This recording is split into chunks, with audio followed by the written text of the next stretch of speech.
All right, welcome back. We are at it again this morning. We are going to knock out CYSA quiz number 3, practice quiz number 3 to test our knowledge, to prepare for that exam.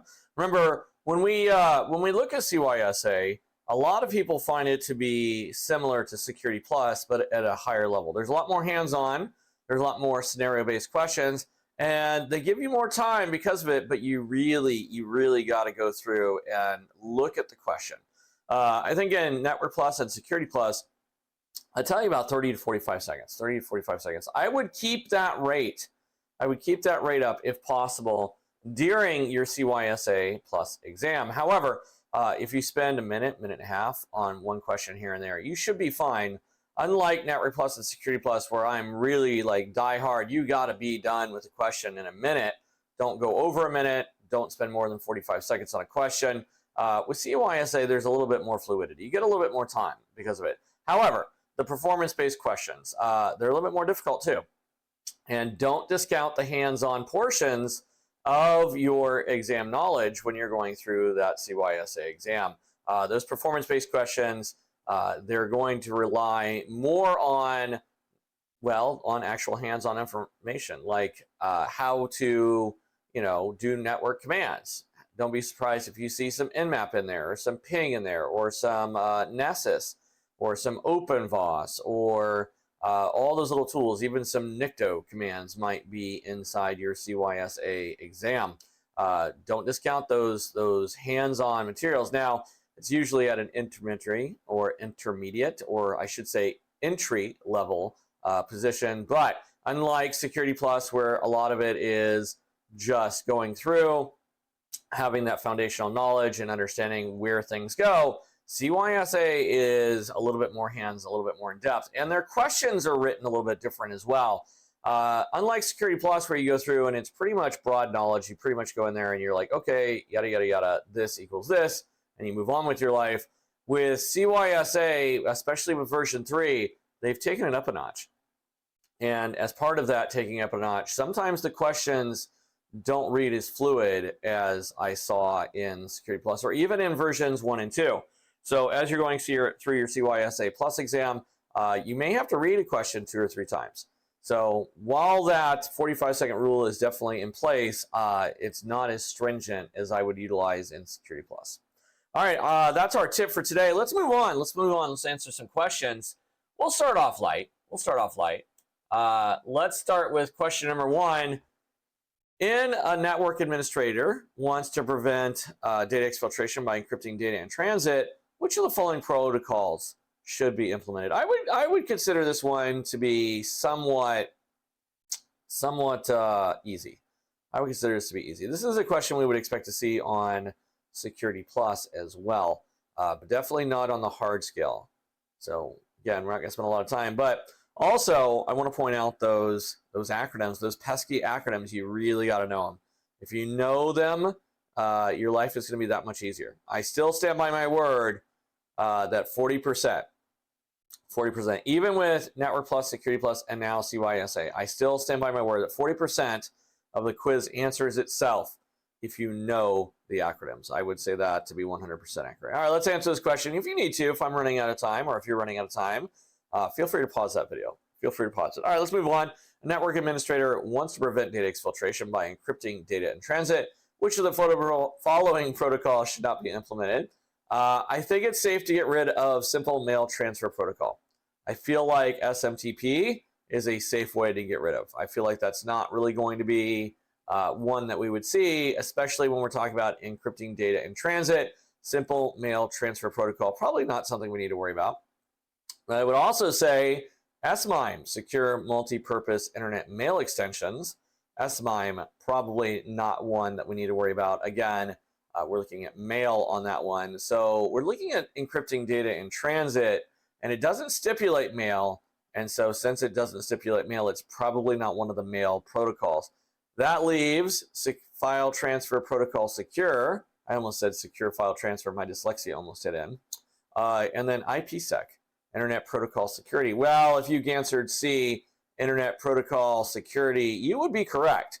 You would be correct on that. If you got it correct, go ahead and give yourself a crisp high five, just like that. And if you got it wrong, that's okay. As long as you learned something, that's what we're here for.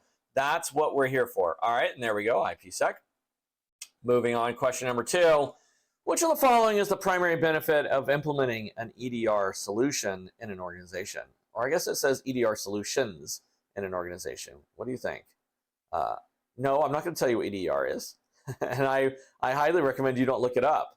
I highly recommend that you guess it, and then we'll go over it. That's if that's you, I don't think you should look it up. I think you should take a guess. What do you think? What do you think?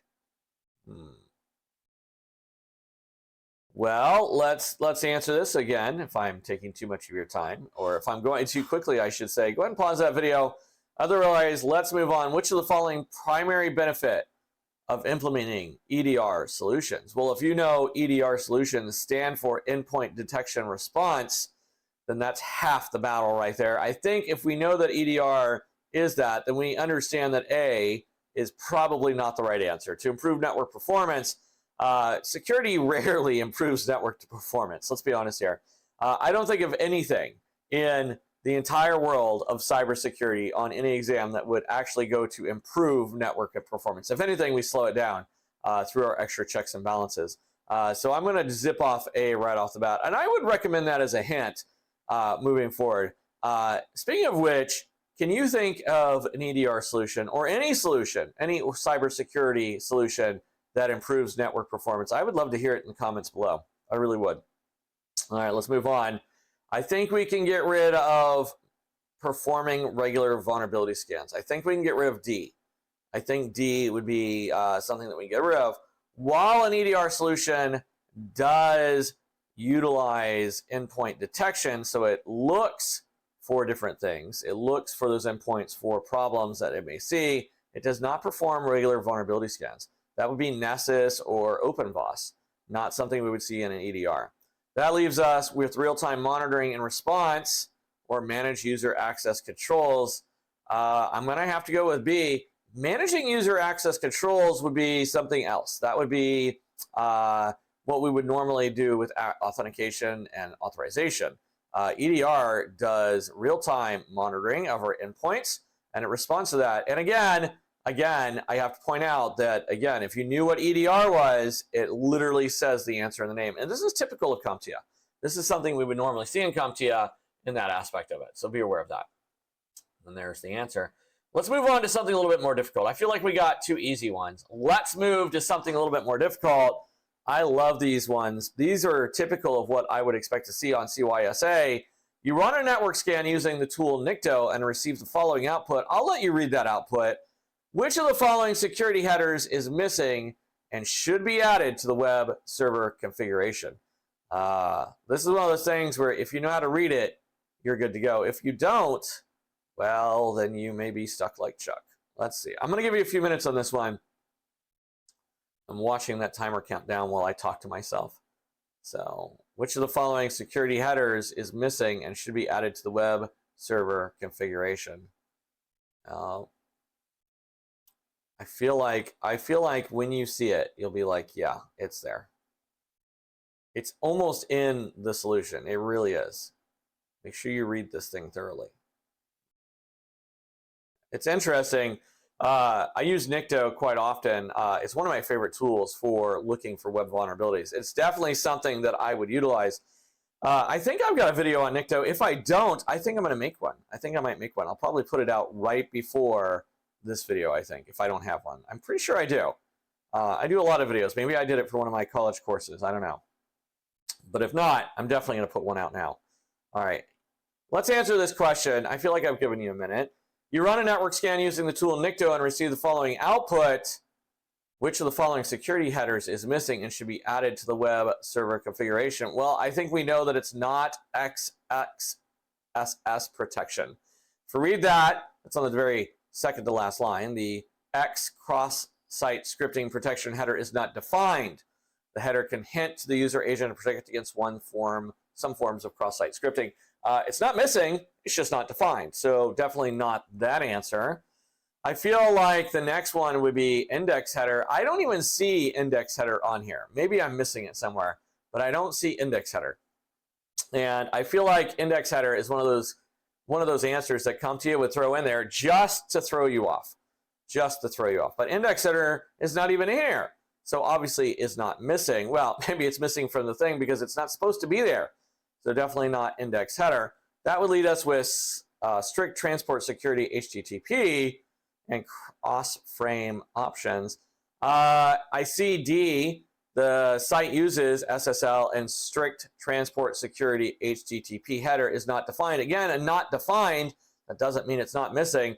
But if we look at C, and you look at the third line from the bottom, so 3 lines up, you can see anti-clickjacking X-frame options header is not present. That would be our answer, C. And it's fairly obvious if you do a little bit of looking. If you look at these, how I would do this one, right? How I would do this one is I would start at XXSS protection, and I would find that in the script. I see it the second line over. I'd say, oh, it's not defined. Okay, moving on. Index header, I would look around and I'd notice that index header is not there, but is it supposed to be there? And then I would look for cross-frame options, and I would see that options header is not present. And then I look and I say the headers is missing and should not be and should be added to the web. I feel like that would be answering my question. That's how I would do it, just from process of elimination. Make sure you read the question and then the answer. Or I should say, make sure you read the question and understand what the question is asking you. If you can do that, you'll be successful on CySA. And there we have cross-frame options not present. Moving on, question number 4, another one. You perform vulnerability scan using OpenVAS and receive the following output. I'll let you read that output. What is the primary recommendation for this vulnerability? What do you think? This one's a little bit more difficult. I would rate this one as a high difficulty. What do you think? I'll give you a second on this one. I'll give you a little bit more time on these logging questions. I feel like those are a little bit more difficult. We really don't want to go over a minute when possible on these questions, though. We really don't want to go over a minute. All right, I think we can answer it. It's not as much detail as we were last time. If you need to, you can always pause the video, right? All right, so perform a vulnerability scan using OpenVAS and receive the following output. What is your primary recommendation for the vulnerability? We can see this is a high CVSS score of 8.1, and we see it's matching OpenPort 21 TCP. And if we look at the description, it says the FTP service is running and may allow anonymous login. So what is your primary recommendation? Well, we could change the port number for FTP. That'd be answer B, and that would be incorrect. Change the port number is not going to do anything, right? It's not going to do anything. If I'm a malicious actor, I can find it somewhere else. Simple nmap scan, simple scan on the device. That's going to tell me exactly where FTP is, regardless of if you change the port or not. Changing the port is like, it's like changing the wrapper on a candy bar. I can still get to the candy bar. I may not know what the candy bar is. I may not know if it's a Snickers or a Milky Way, but it doesn't matter. I can still get through it to eat that chocolate, right? So changing the FTP port doesn't really matter. The next one, we could upgrade the FTP service to the latest version, but does that really provide us with anything, right? Because we see that FTP service is running and may allow anonymous login. Upgrading the FTP service to the latest version, that's a possible one. That's a possible one. Let's go down to A, disable the FTP service. Well, disabling the service would definitely stop it. It would definitely stop anonymous login and would stop the service from running as well. So A, possible answer on A. So now we have 2 possibles. What about C? Disable anonymous login for FTP service and restrict access. Well, if you're in cybersecurity, then you know that our job is to still allow availability of services unless there is good reason to stop it, unless we can provide a different service. Now, the other key point to this is, do I have the authority as a SOC analyst? As a SOC analyst, because this is a cybersecurity analyst service, do I have the authority to disable services? And I would say no. You usually do not. This would have to go through change management. You would have to get permission to do it. That's not something we would normally allow our SOC analysts to just randomly shut off services to a machine. So it's really between C and D. Now, here's the problem. I can upgrade FTP service to the latest version, but am I stopping anonymous login? No, I'm not. I would need to disable anonymous login for the FTP service or restrict access. Both of those would be our correct answer. Either one. I could disable anonymous login, i.e. I'm stopping people from being able to just log in willy-nilly without a username and password, or I could restrict access by adding a username and password. Both of those pretty much mean the same thing, but C would be our correct answer. We want to disable that anonymous login. That's really what we want. We really don't have the authority to stop FTP service, but we can disable anonymous login. Some people would argue that, hey, I do have the authority. I would still point out that if you suddenly disable services, suddenly decide that, hey, I'm going to disable services, I'm not going to allow FTP service to run through, then you're going to have a lot of people mad at you, because if they use that service and you all of a sudden disable it, they're going to be knocking their head on the wall. If they log in, or if they try to go into FTP and they notice they have to now log in, they're going to contact the IT desk and go, hey, how do I log in? It's going to be a lot easier on the customer service point of view as well. And that's how I would see it, right? We don't want to just randomly shut off services just because. I would definitely be filing a change management, right? I would definitely want to get FTP services off, if at all possible. Sometimes it's not. Sometimes we have proprietary systems that don't allow for it. So definitely one of the higher level questions for manager, but not something we would just randomly turn off. Not something we turn off. Let's move on to question 5. Last question for tonight. A security analyst is reviewing the system logs and notices the following entries. What type of attack is most likely indicated by these logs entries? I'm going to give you a second on this one. Pay attention to this one. What do you think? Okay, this is the difficult one, I think. I would rate this one as hard. Not very hard, but definitely hard. What type of attack is most likely indicated by these log entries? Don't worry, we're going to go over this logging for you. If you don't know how to read this, we're going to do that for you. We're going to point out those hints for you. What do you think?